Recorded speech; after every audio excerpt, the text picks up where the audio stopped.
Bienvenue à tous dans votre programme 15 minutes de grâce et de vérité avec le pasteur Mickey Hardy.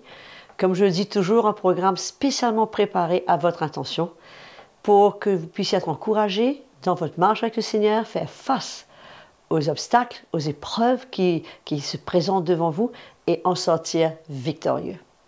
Ce matin, nous allons louer le Seigneur de tout notre cœur avec un petit chant, un petit cantique très léger qui parle de « J'aime le louer ». On y va.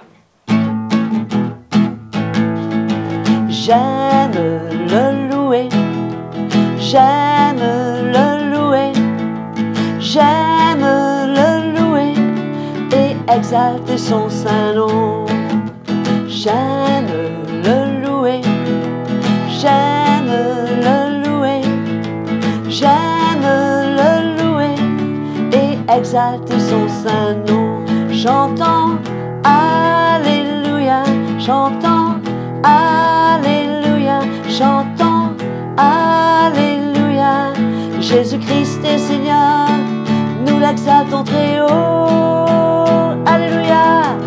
I love to praise Him, I love to praise Him, I love to praise Him and lift up His holy name, singing Hallelujah, singing Hallelujah, singing Hallelujah.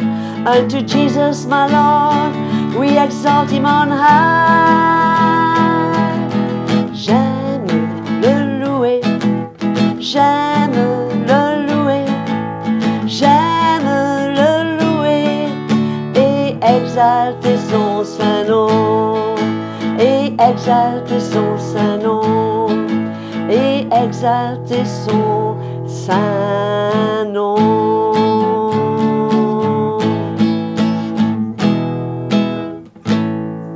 Alléluia. C'est bon de louer le Seigneur, vous êtes d'accord avec moi?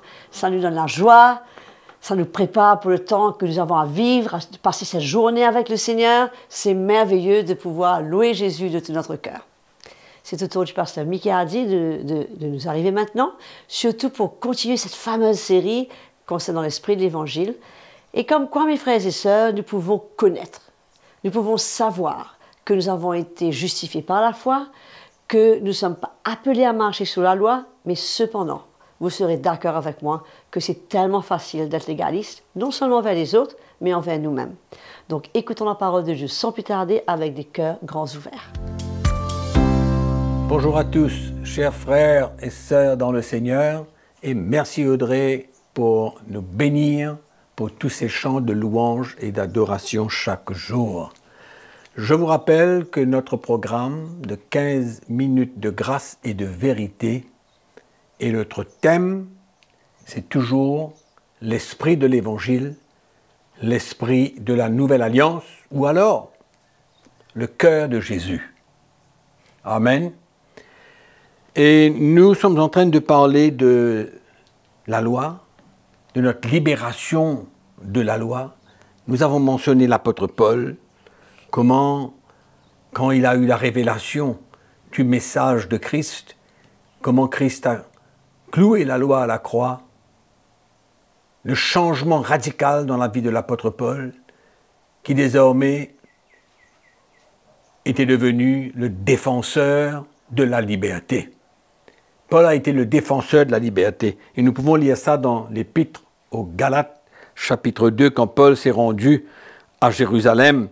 Nous lisons au verset, allons dire le verset 2. « Ce fut d'après une révélation que j'y montai, je leur exposai l'évangile que je prêche parmi les païens.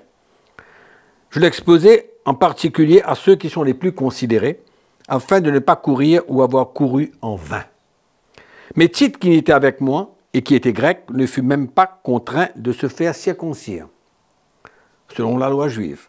Et cela à cause de faux frères qui s'étaient secrètement introduits et glissés parmi nous pour épier la liberté que nous avons en Jésus-Christ, avec l'intention de nous asservir. » Écoutez l'apôtre Paul au verset 5. « Nous ne leur cédâmes pas un instant et nous résistâmes à leurs exigences, afin que la vérité de l'Évangile soit maintenu parmi vous. Alléluia. Donc nous voyons Paul qui était devenu le défenseur de la liberté après avoir été le défenseur du judaïsme. Quel changement drastique. Alléluia, quand on comprend, quand la révélation de la croix, la révélation du message de Christ est déposée dans notre cœur, nous comprenons qu'est-ce que c'est que la vraie liberté en Jésus-Christ, ce qui nous permet et nous rend libres de pouvoir servir le Seigneur par l'esprit dans l'esprit de la nouvelle alliance. Et c'est vrai, aujourd'hui, même dans les églises, il y a énormément de lois, il y a énormément de légalisme. Regardez un petit peu la vie de Pierre. Pierre, l'apôtre Pierre, dans le livre des Actes au chapitre 10, pendant qu'il priait, il entendit une voix qui lui dit « Lève-toi Pierre, tue et mange », après que un objet semblable à une grande nappe attachée par les quatre coins qui descendait et s'abaissait vers la terre, et où se trouvaient tous les quadrupèdes et les reptiles de la terre et les oiseaux du ciel, que bien sûr, la loi juive défendait de manger. Et quand il entend cette voix, « Tue et mange », Pierre dit « Non, Seigneur, car je n'ai jamais rien mangé de souillé ni d'impur. » Et pour la deuxième fois, la voix se fit entendre, « Ce que Dieu a déclaré pur, ne le regarde pas comme souillé. » Cela arriva jusqu'à 3 fois, et aussitôt après, l'objet fut retiré dans le ciel. Nous savons ce qui s'est passé par la suite, comment l'Esprit du Seigneur a conduit Pierre à aller chez Corneille pour partager l'Évangile à une famille païenne. Et même là, nous voyons comment Pierre n'était pas encore libéré du judaïsme, libéré de la loi juive. Pourtant, il était apôtre, apôtre de Christ dans l'église de Jérusalem. Mais comme quoi que le légalisme, ça peut s'attacher à nous d'une manière forte. Et ça nous empêche d'entendre la voix de l'Esprit et ça nous empêche d'obéir à la voix du Saint-Esprit. Mais comme c'était le plan de Dieu pour que Corneille et sa famille soient sauvés, Pierre a entendu la voix du Saint-Esprit, Dieu a insisté, le Seigneur l'a interpellé et finalement, il s'est soumis et il a été chez Corneille et nous savons que finalement, Corneille et toute sa famille furent sauvés. Et Pierre a eu à rendre compte à tous les autres apôtres comment il s'était rendu chez un païen pour manger, mais pour Paul, c'était pour porter l'Évangile. Et Pierre, il a eu à partager ce qui s'est passé avec les autres.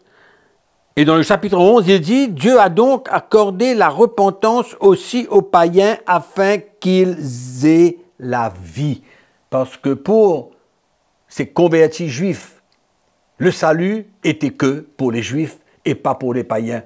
Mais cette expérience que Pierre a eue a ouvert son cœur à comprendre que le plan de Dieu était, à travers Christ, de sauver tous les hommes, juifs comme païens. Pourquoi je vous partage cela? Parce que c'est très important aujourd'hui de comprendre que même que nous pouvons savoir que la loi a été clouée à la croix, mais nous sommes encore légalistes dans nos attitudes, dans nos motivations, dans notre manière de voir, dans notre manière de faire, et même dans notre manière de lire la parole de Dieu, de lire le Nouveau Testament. On peut tellement être légaliste dans notre lecture du Nouveau Testament. Donc nous voyons Paul, nous voyons Pierre libérés de la loi et servant le Seigneur dans la liberté. Conclusion, c'est quoi? Nous sommes donc libérés de la loi. Nous sommes libres, comme l'apôtre Paul le dit clairement, dans Galates chapitre 5, il dit c'est pour la liberté que Christ nous a affranchis. C'est pour la liberté. Demeurez donc fermes et ne vous laissez pas mettre de nouveau sous le joug de la servitude. sous le joug de l'esclavage de la loi, la malédiction de la loi. Ne retournez pas en arrière que l'apôtre Paul est en train de vouloir dire. Mais vous avez été affranchis, demeurez fermes, ne retournez pas en arrière. Donc, la conclusion, elle est claire. Nous sommes libres. Parce que il y a tout un enseignement, on peut passer beaucoup de temps à parler de cela, mais c'est clair aujourd'hui que la parole de Dieu nous montre que nous ne sommes plus sous la loi, mais que nous sommes des hommes et des femmes libérés complètement. Amen.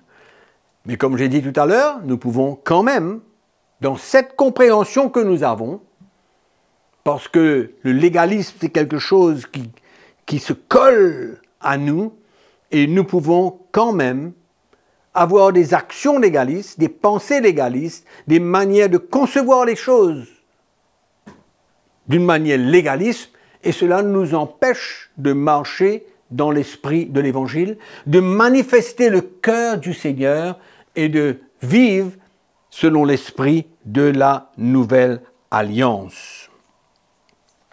Et croyez-moi, nous ne pouvons pas porter le cœur de Jésus quand nous demeurons sous la loi. Cela est pratiquement impossible. OK? Donc, je vais vous donner quelques exemples. Des exemples dans l'Église d'aujourd'hui. Comment les pasteurs, les chrétiens, peuvent être sous la loi. Une manière de comprendre les choses sous la loi. Vous dites, mais moi je ne suis pas sous la loi. C'est vrai. Peut-être que beaucoup de chrétiens ne sont pas sous la loi. Beaucoup de pasteurs ne sont pas sous la loi aujourd'hui. Mais ils opèrent comme si qu'ils étaient sous la loi. Avec beaucoup de légalistes comme les pharisiens, au temps de Jésus, qui voulaient, eux, que la loi soit suivie à la lettre, je dis bien à la lettre, non pas dans l'esprit de ce que le Seigneur probablement voulait, mais à la lettre. C'était l'ancienne alliance. Mais aujourd'hui, sous la nouvelle alliance, nous avons un autre esprit, nous vivons dans une autre attitude de cœur, dans une autre motivation, et nous avons besoin d'être éclairés et de comprendre beaucoup de choses dans l'Église aujourd'hui, l'Église de la Nouvelle Alliance. Des exemples. Nous pouvons avoir une attitude légaliste, même sans que nous parlions. Nous pouvons faire ressentir à ceux qui nous écoutent que nous leur demandons et que nous leur imposons de faire quelque chose, sans même dire. Et peut-être que vous direz par la suite, mais moi je n'ai jamais dit ça. Oui, mais on ne peut ne pas dire la chose, mais on peut transmettre quelque chose spirituellement, dans l'esprit, pour faire comprendre que nous exigeons que certaines choses soient faites de cette manière. Et alors le chrétien, il ne se sent plus libre. Ce n'est pas la liberté quand nous ressentons que nous sommes imposés une forme de loi, qu'il y a des exigences sur notre vie. Et il y a beaucoup de chrétiens qui vivent dans ces conditions-là aujourd'hui, parce que les serviteurs de Dieu imposent certaines lois sans même parler, mais le chrétien peut ressentir que le pasteur ne sera pas content s'il n'agit pas de certaine manière, s'il ne fait pas la chose comme le pasteur aurait voulu, selon sa demande. Mais ce n'est pas comme ça la Nouvelle Alliance, ce n'est pas l'esprit de la Nouvelle Alliance, ce n'est pas le cœur du Seigneur. Quand j'ai dit la dernière session ou avant-dernière, comme quoi que nous sommes appelés à entendre la parole de Dieu, à être enseigné la parole de Dieu, à écouter la parole de Dieu, mais nous sommes libres de pouvoir la mettre en pratique avec notre cœur, selon ce que nous ressentons, mais que nous ne sommes pas sous une obligation que nous ressentons de la part des serviteurs de Dieu envers nous, les chrétiens. Donc les chrétiens doivent faire attention à ce qu'il ne tombe pas sous le joug de l'homme. Amen. Donc, ça c'est un exemple. Nous continuerons la prochaine session à parler d'autres exemples qui sont existants dans l'Église aujourd'hui, de la part des pasteurs, des serviteurs de Dieu et des chrétiens. Amen. Que le Seigneur vous bénisse. Nous allons arrêter là aujourd'hui et nous allons vous retrouver dans la prochaine session. Entre-temps, que la grâce du Seigneur vous accompagne et que vous soyez bénis. Amen. N'est-ce pas merveilleux, mes frères et sœurs, de pouvoir entendre une telle vérité qui nous fait tellement de bien?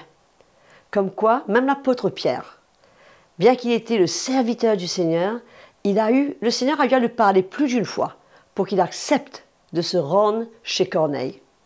Comme quoi, le légalisme peut vraiment tuer et nous empêcher d'entendre la voix du Saint-Esprit. Mes frères et sœurs, continuez à nous écrire, continuez à partager ce programme, faites connaître ce programme à autant de gens que vous connaissez afin qu'ils puissent être bénis. Surtout aussi, n'oubliez pas de vous enregistrer sur notre page YouTube CTMI et pour aucun prétexte, manquer la prochaine session qui va certainement continuer et devenir très excitant sur toutes ces révélations que le Seigneur emmène à notre cœur. À ne pas manquer. Je vous dis donc à très bientôt.